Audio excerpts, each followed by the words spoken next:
La naissance du théâtre de boulevard est due à l'empereur Napoléon Ier, qui voulait faire revivre la tragédie par le décret de 1806. Il valorise les théâtres impériaux, comme l'opéra, tandis que le théâtre secondaire seront voués à devenir muets pour éviter de futures subversions.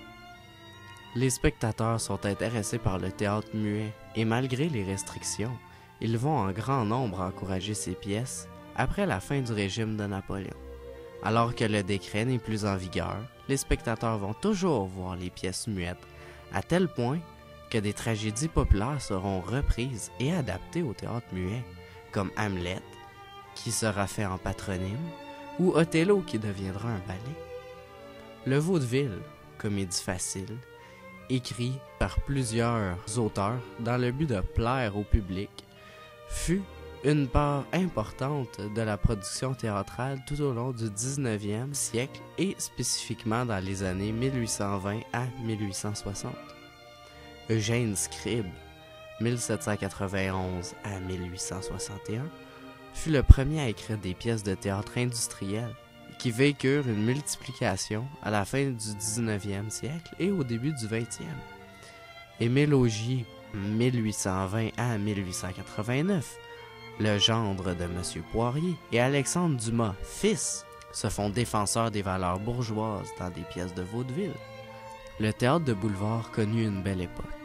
Après la Première Guerre mondiale, de nouvelles classes sociales sont apparues, et comme chaque mouvement de théâtre, le théâtre de boulevard s'est adapté. Il se démocratise et crée un espace artificiel où des personnages sans classe et sans réalité sont présentés dans le seul but d'interagir avec les autres personnages en échangeant de belles paroles. Un des plus grands auteurs de ce courant du 20e siècle fut Sacha Guitry, avec son succès de 1911, Un beau mariage. Une mince anecdote, des beaux mots, un décor simple suffisait pour assurer la réussite des pièces de boulevard. Il est suivi d'Alfred Savoir, Maurice Donnet et Paul Girardi. Souvent, les thèmes abordés sont le mariage, l'amour, l'adultère, l'argent, un mélange de plusieurs courants. L'amour vient du classicisme, l'adultère du baroque. Le boulevard à ses débuts fut un théâtre très classique et sobre dans ses thèmes, mais fut teinté par l'adultère qui se répertorie dans les pièces de Beckett, de Porto Riche, et qui deviendra un thème dominant dans les pièces où les personnages n'auront qu'un but, tromper leur mari. La morale laissera place au triangle amoureux et problèmes personnels. L'époque mûre du théâtre de boulevard se situe entre 1850 et 1914. Durant cette période, le théâtre de boulevard prend de l'assurance et crée la comédie de boulevard. Suite au décret de Napoléon, les théâtres français étaient en guerre contre le boulevard qui se moquait de leurs œuvres. Par contre, suite à la chute de l'Empire, la comédie française garde un monopole sur les pièces classiques, alors que le boulevard sera un théâtre de divertissement, qui connaît d'ailleurs du succès suite aux pièces de Labiche, Dumas fils, Émile Augier, Mélac et Halévy, Victorien Sardou, Porto Riche, Rostand, pour ne nommer qu'eux. La tragédie et la comédie classique sont mortes depuis longtemps. Le drame romantique tire à sa fin, et durant une cinquantaine d'années, le boulevard dominera en France et laissera place au théâtre d'avant-garde. Le théâtre de boulevard est une évolution et une continuité logique de la pensée de l'époque. Il est mis en place sans rupture ni conflit avec les courants qui lui ont précédé. En fait, ça a passé comme un couteau dans le beurre. Le spectateur assiste au théâtre avec une vision préconçue du monde, et il en ressort avec la même vision. Le théâtre se doit en aucun prix déranger ni choquer. C'est un théâtre de divertissement et non de réflexion. Le spectateur y assiste pour fuir la réalité et non l'affronter.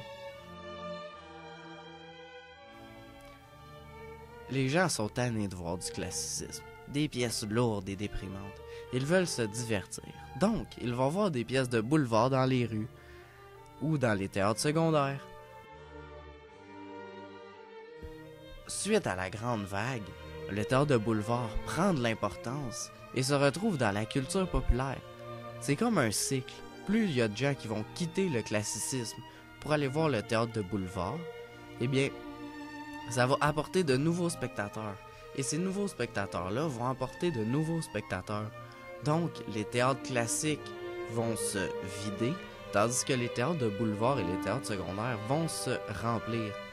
La suite logique des choses est que le boulevard est rentré dans la pensée et s'est développé pour donner son propre genre littéraire. Le déclin du théâtre de boulevard est arrivé après 1945, suite à la fin de la Deuxième Guerre mondiale. Malgré les succès d'André Roussy, de Marcel Mitois, de Barillet et de Grédy, ou ceux de Jean Anouilh.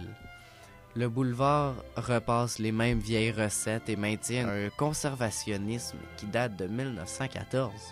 Exemple, l'utilisation de valets de chambre, qui, à ces années-là, n'existe plus personne en a. Le théâtre lui-même est complètement coupé du réel. Le scénario, la mise en scène, le jeu des comédiens, et il subit les conséquences. Et voilà, la boucle est bouclée. Le théâtre de boulevard, théâtre bourgeois et révolutionnaire à son époque, suite à de maintes transformations et d'adaptations sociales, et d'une lutte contre les grands théâtres nationaux, et par la suite, incapable de s'adapter de nouveau et se voit réduit à cause de son propre conservationnisme qui prône des valeurs d'une société déjà passée.